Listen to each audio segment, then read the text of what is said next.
Hello mga katutot ka-DIY, kumusta po kayo? Sana po ay nasa mabuti kayong kalagayan sa mga oras na ito. Ano po? On this episode na ating pong pag-usapan itong ating pong na-convert na dati na electric fan sa bearing 6 months ago o more or less 6 months ago. At bigla na lamang po kasi itong umingay. Titingnan natin kung ano naging problema niya. Alright, so makikita natin itong kanyang bearing ay nasira, nabiyak. At tingnan natin ito sa front, sa harapan, kung mayroon din naging ganong problema. So, ayun, meron din. So, pareho siyang na-damage na. At ayan, nag-shrink siya. Kaya nabiyak. So, hindi niya kinaya ang init ng electric fan. So, it means na hindi siya applicable dito sa electric fan. Okay. So, yan, kung makikita nyo mga katoto, ay pareho silang nabiyak o damage. Yan isang init. Hindi kinaya ng ating nylon na encapsulation. Alright, tingnan po natin na ma-check natin mabuti. Wala na, hindi na talaga siya pwedeng gamitin. Kaya pala umingay ng sobra. Tumagal naman po ng mga 6 na buwan pero hindi siya applicable dito sa electric fan. Kailangan natin ipangmatagalan talaga. So palitan po natin siya nitong ating pong subok na matibay, subok na matatag na metal seal bearing. Dalawa po, yung 148 saka po yung 688 ang ating gagamitin. Subok na po yung combination niya, matibay po yan. So may maganda ito, meron siyang pan. Okay yan, itong spacer niya, bibigay po yan ng lamig dito po sa ating rotor. Kasama na rin po yung di sa harapan, sa hangin. At itong ating motor. Okay, so diyan po natin ilalagay yung maliit na bearing. At kasya-kasya po doon sa ating bushing hole dahil ang bushing hole po natin ay 16mm lang. Ito po ay 14mm lang ang diameter. At itong harapan naman po, sa harapan natin siya ilalagay ay 16mm naman po ang diameter. So kasya-kasya po siya sa butas. Yan, ang problema lang natin yung spacer. Para po sumakto dito. Ang spacer natin ay kailangan tamang-tama lang at sasakto ng ating pong magiging basis mamaya. Pati ito sa harapan po kailangan ng spacer. Nakikita po ninyo at meron naman tayong existing spacer na pero dadagdagan po natin yan. Ito po, meron na tayong pre-cut na. Marami po kasi tayo niyan sa pag-ating convert. Marami tayong mga spacer na nakat na natin. So dagdagan natin yan. At of course, itong maliit ang diameter ay tatabi natin sa bearing para hindi mapektuhan yung ating bearing sa pag-ikot ng ating outer ring. Sakop lang po niya yung inner ring. Yan, para hindi niya mapigilan sa pag-ikot. Right? So, check natin kung nakasentro na siya sa stator. Malaman po natin kung nakasentro. Kung yung ating pong metal ng ating rotor nandun sa loob ay nakatama sa metal din ng stator at ang nakalabas lang itong puti, yung aluminum po. Yan po dapat ang nakalabas. Tingnan natin. Medyo nakapasok po ata. Pasok. So kulang tayo ng spacer. Tulak natin. Ganun din. Talagang kulang, so kuha tayong spacer. Ito po.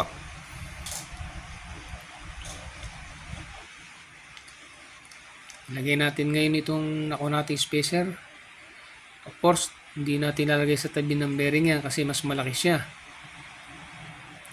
Tingnan nyo po, mas malaki ang diameter niya. Tatama siya sa outer ring ng ating bearing, kaya hindi natin siya tatabi sa bearing.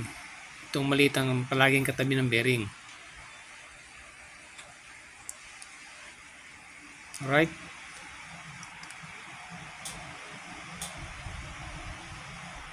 linisin po natin ng konti.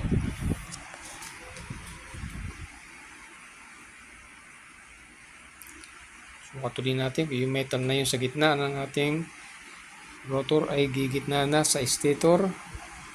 Silip natin ng konti. Okay, nakalabas na yung puti.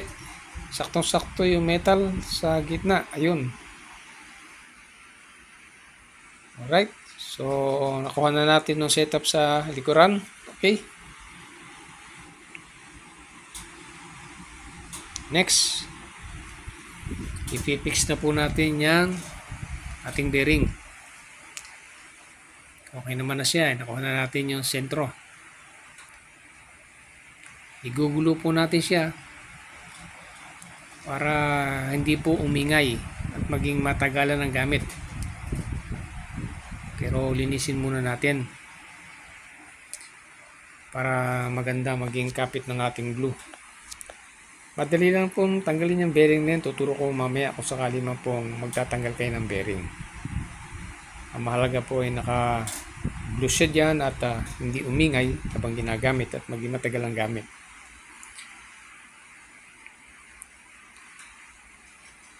Ordinary glue lang po, pwede na.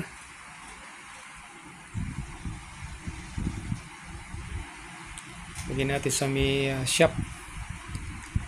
Kailangan po, mabilis lang po yan dahil mga 8 to 10 seconds ay tuyo na yan. Kaya dapat mabilis lang tayo.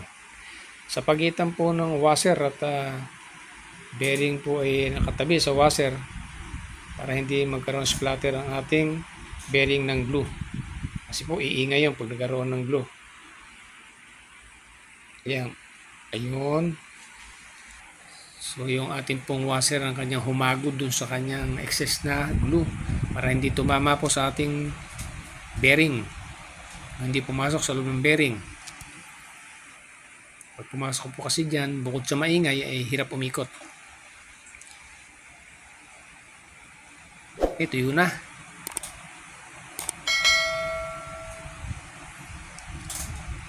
Ayan, tuyo na siya. Good. So ito namang harapan. Susunod nating isa-set up ang bandang harapan na bearing. Ito po 688 naman siya. I mean, malaki po siya kaysa sa likod. Okay lang po kahit may gas-gas yan shop natin. Mas may mga kakapit yung ating bearing yan, hindi madulas. Yung inner ring na ating bearing. Hindi siya dudulas. So meron na po maliit na washer doon na dati. Yung puti na yun, maliit po yun.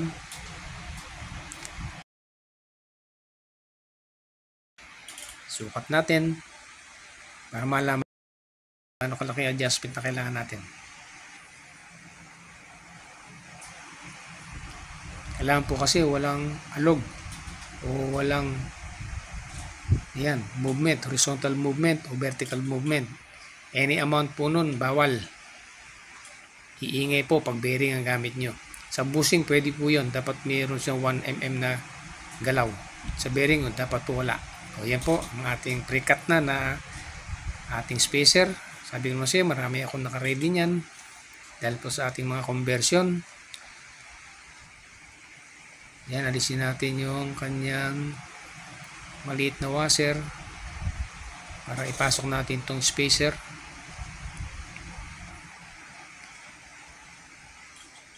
At itong washer na katabi ng ating bearing.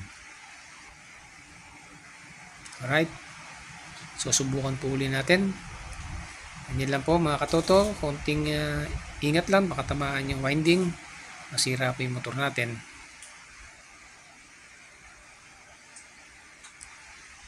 Okay. Pisilin natin mabuti o ipitin natin mabuti yung kanyang cover para malaman natin ang kanyang sukat. Mukhang ayaw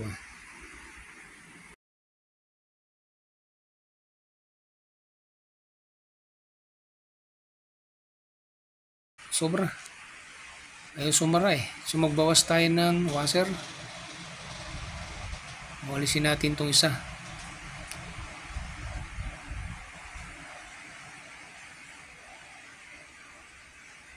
Okay, may dati na siyang nakakabit dyan. So, ilagdagan lang natin yung isang spacer. Alis natin yung isa dating nakakabit at binalik uli natin itong isang maliit na washer. Tabi ng bearing. Yan. So, subukan po uli natin. Importante po yan ng setup sa conversion. Kailangan maganda ang setup ng kumari po. Pag yan susubukan ninyo, itornilyo nyo para malaman natin kung talagang maluwag o mahigpit bago nyo i-test. Okay, magandang ikot.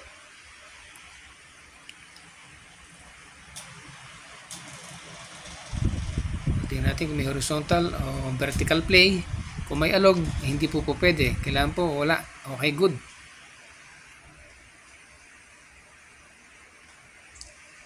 At ang gagawin natin ngayon, ang mukha po nito ay ating iguglo din itong ating harap na bearing. Sa pagitan din po ng mga spacer at washer natin ilalagay ang glue. Magmamigrate na po yan pag ilagay nyo ng glue yan. Saan nyo kagad.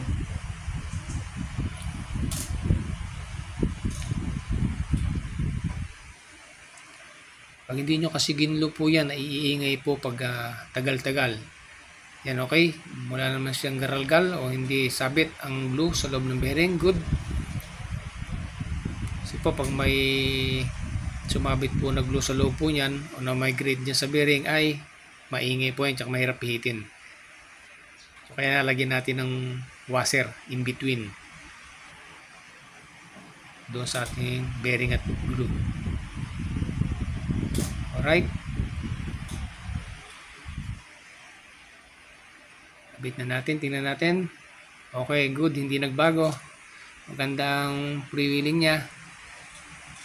Now, pandarin natin.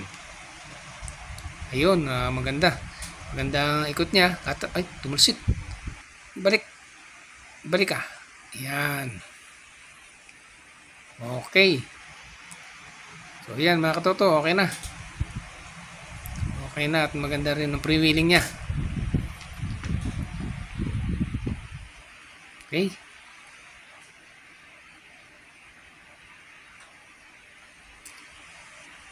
May ipapakita po ako karagdagan sa inyo o sakasakaling gusto nyo setup ay ganito. Of course, glue na at gumagalaw. Na-glue nyo na tapos lagyan nyo ng na-screw ay gumalaw. So ano yung gagawin? Naka-glue na. Lagyan nyo na lang po ng electrical tape doon sa kanyang bearing sa harapan. Ayan, kamukha po nito. Bilog at bubutasan natin sa gitna. 8mm po ang butas niya sa gitna. At kailangan po sakop yung outer ring ng bearing. Kasi yung po tutuko doon sa bushing hole ng cover. Para po migpit. Yan. Yan po ang isang paraan kung sakali man lumuwag. Kung minsan po kasi pag nagkakaglo kaya hinipitan na yung screw, lumuluwag. Maluwag siya. Parang naapektuhan ng glue yung mga washer. Parang nagsishrink siya. So lagyan lang po diyan ng electrical tape. Mga 0.1 to 0.2 lang po ang thickness niyan, kaya maliit na maliit lang po yan. Nagiging karagdagan yan dyan sa ating pong bearing. Pero makikita ninyo po, kung sakali man ganyan naging problema nyo, pag kayo ay nag-glue na, tag-setup na, yan po magiging solusyon. Para hindi na kayo magtanggal ng bearing. Kasi po kuminsan nasisira yung bearing pag tinanggal at naka-glue.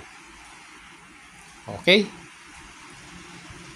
Kung ganyan pong wala na siyang alog, any amount po ng pag-alog, bawal po pero dapat maganda ang ikot nitong ating shop. Okay? Now,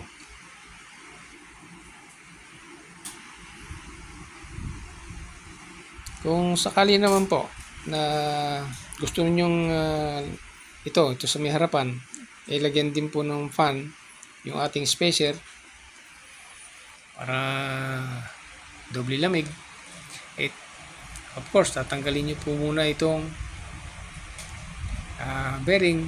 Ganito pa pagtatanggal ng bearing, ipitin nyo lang yan. Ingatan nyo lang po, alalayan nyo yung plier. Alalayan nyo para hindi tumama sa bearing sa ibabaw.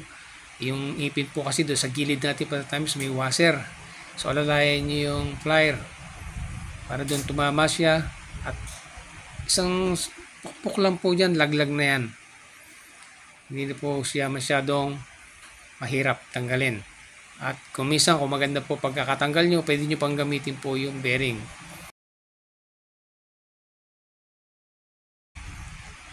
Alright?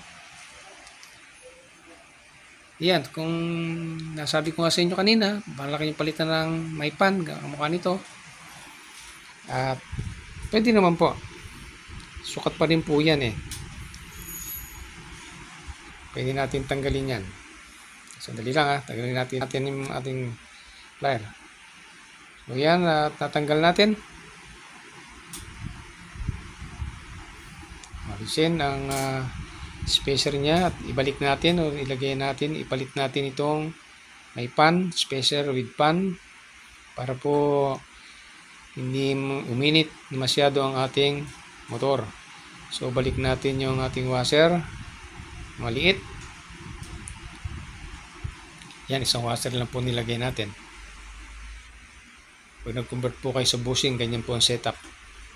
Isang washer lang. Saka isang pan na ganyan. So,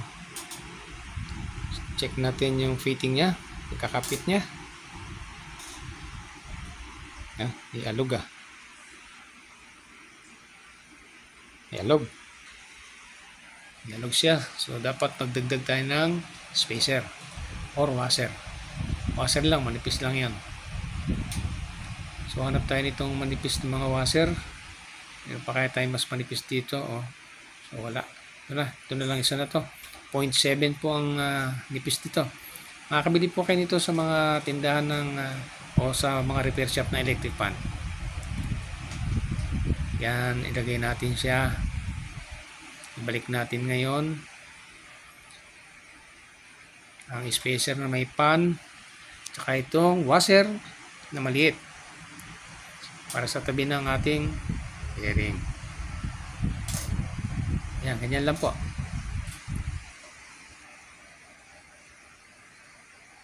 Check nyo ulit kung may play pa. At kung maganda ikot, hindi mahigpit ang ikot. Kasi po pag mahigpit yan, mag-iinit. Okay. Okay na po. So, igugulo na lang po ninyo yan ulit. Alright? So, okay na po siya.